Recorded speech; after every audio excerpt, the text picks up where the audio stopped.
Hi, today we'll go over Cottagecore and Jean Provaire. If you have no idea who he was and haven't watched or read Les Mis, that's cool. It's not necessary, you'll totally get what I'm saying anyway. As a short introduction, I'll just say he was a member of the Friends of the ABC, a secret association of young French revolutionaries who fought in the uprising of Paris. When first introduced, he writes of Jean. He was addicted to love.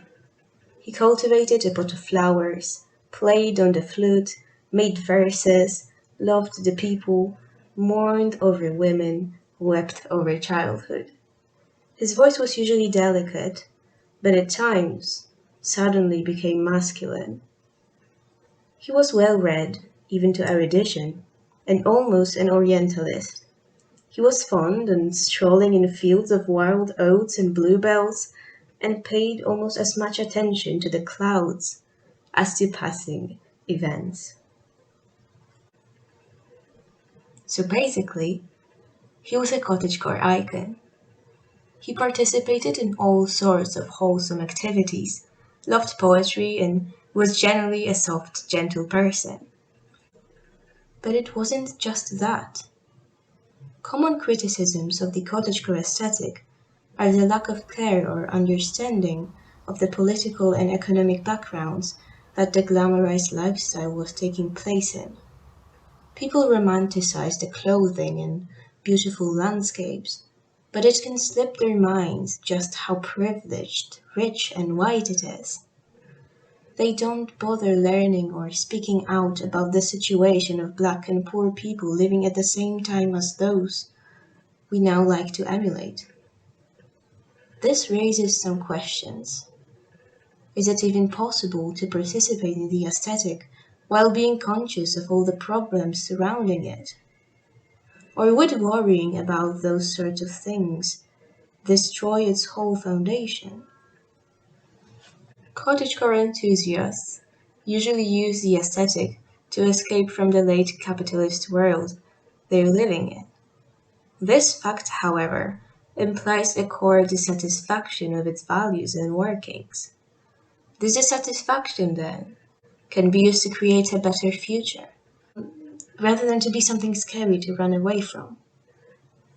The ideas for change are already there.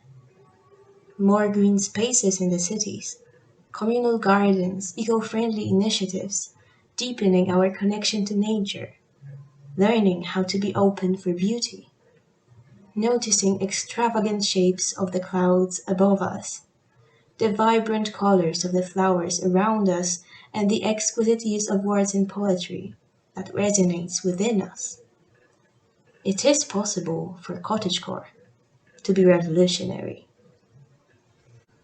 Jean Prouvaire all day pondered over social questions: wages, capital, credit, marriage, religion, liberty of thought, liberty of love, education, punishment, misery, association, property, production and distribution, the lower enigma which covers the human anthill with a shadow.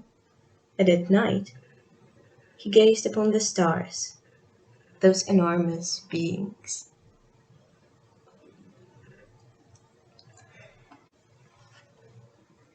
Seeing injustice, he tried to end it.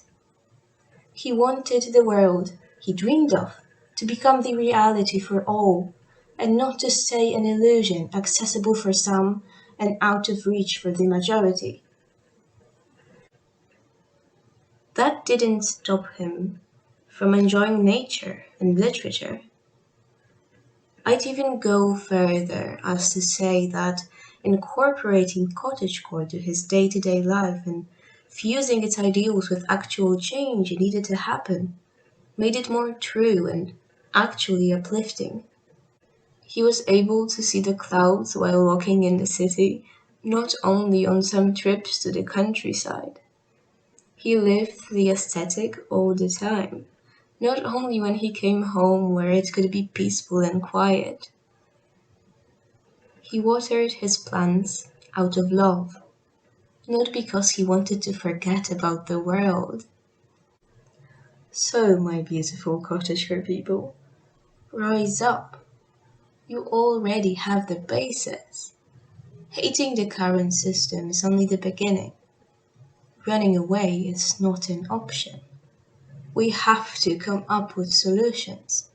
Use our creativity to create new ways and ideas on how the new world is going to work like and how to get there. Not questioning if we should change it. Change isn't an option anymore. It is a necessity. You know better than anyone how capitalism is literally destroying our planet. If we even want to have a place to escape to, we have to stop it. Go then, educate yourself, and make tomorrow a better place.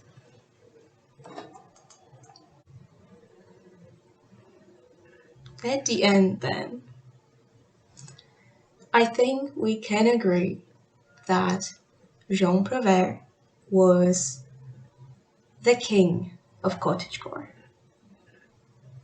Um, or a cottagecore citizen. Let's be honest, he'd probably prefer that. you know, uh, that was a that was a French Revolution pun. Did you get it? Did you get it? Yeah. So thank you for watching. I hope you enjoyed.